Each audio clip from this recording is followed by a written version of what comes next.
COVID-19 could not have come at a worse time for many Australian law firms and business owners, as we know. For Progressive Legal founder and CEO Ian Aldridge, it was all about shifting his strategy, and he's here on Ticker to talk about it. Welcome to Ticker. How are you, Ian? Thanks so much for having me. All very Absolutely. good. Thanks for your patience. I know it's been a busy show here, so hopefully you've enjoyed some of the chats. But let's get into what you've been up to. How has COVID-19 affected law firms and their clients this year?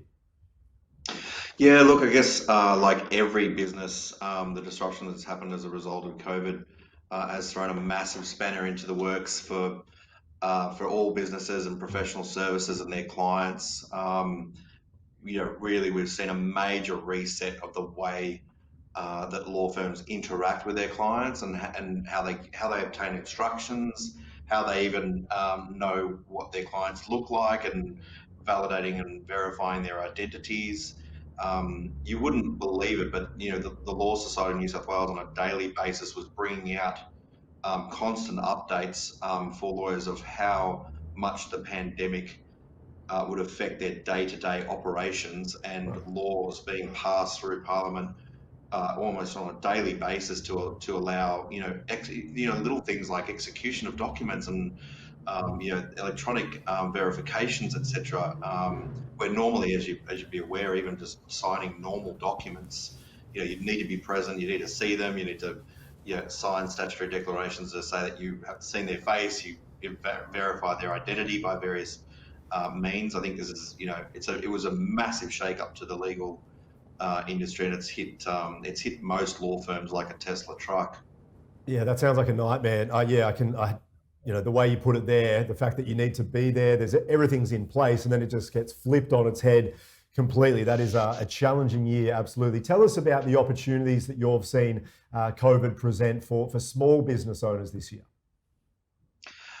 I think at the end, it's going to be an interesting period, I think, over Christmas, where we look back like we do every year on a year. I can't imagine what it's going to be like this year to kind of look back and see what's happened. And I think we'll only sort of realise that the effect and the opportunities that it's presented this year in hindsight. But little things like there's suddenly an enormous amount of great talent pool that that business owners can potentially draw on if they want to make their next moves next year with some really key staff, and making sure that they because that's a process. It takes sort of 3 months usually for the hires for a hire for the next person, and there's a whole bunch of great talent that's on the market right now looking for work that wasn't there last year or before COVID.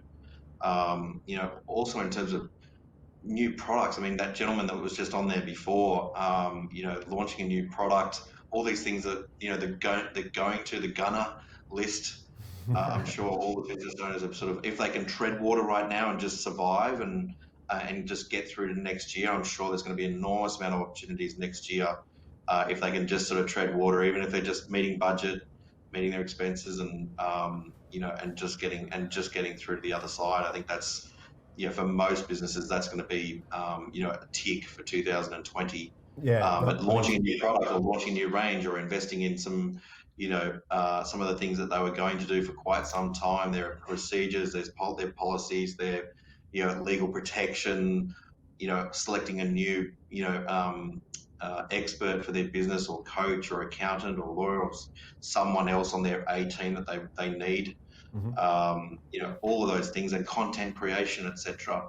I think this is all going to be part and parcel of what we see come out from COVID. For sure. Let's just talk about the future, just with legal services specifically. So how do you think legal services might change in terms of embracing technology, cloud solutions that we're seeing a lot more of in terms of the actual delivery of these services?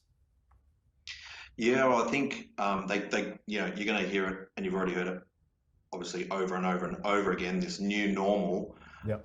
What is this going to look like? In 2021.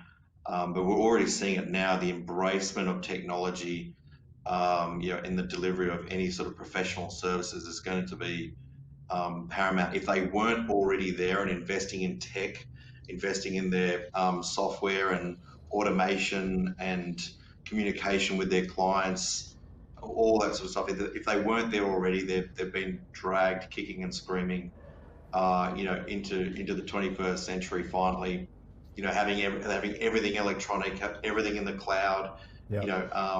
and all that sort of stuff. There are a lot of businesses that were caught off guard, and had to move very quickly to make sure that their operation was nimble enough and be able to have all their staff suddenly work remotely. Um, it's a big change, and less face to face now. I think people are starting to realise that they in the days where traditionally you would want to have one of your professional service advisors just down the road if you needed anything face to face. But I think now people really do realise that it really doesn't matter where you are. You can provide these services. There's obviously nothing beats 3D face to face, but this is as good as it gets right now. And I think people realise that you can actually do quite a lot over the phone, or over Zoom or any other sort of video conferencing. We're going to see that just used more and more and more. Yeah, absolutely. Ian, thanks so much for your time. Where can we jump online to find out more in terms of what you're doing? Yeah, just progressivelegal.com.au is our website. We do corporate, commercial, IP, so trademarks, workplace and dispute resolution for growing businesses. Awesome, mate. Enjoy the chat. We'll talk again soon, okay? Take care of yourself. Thanks a lot. Pleasure to be here.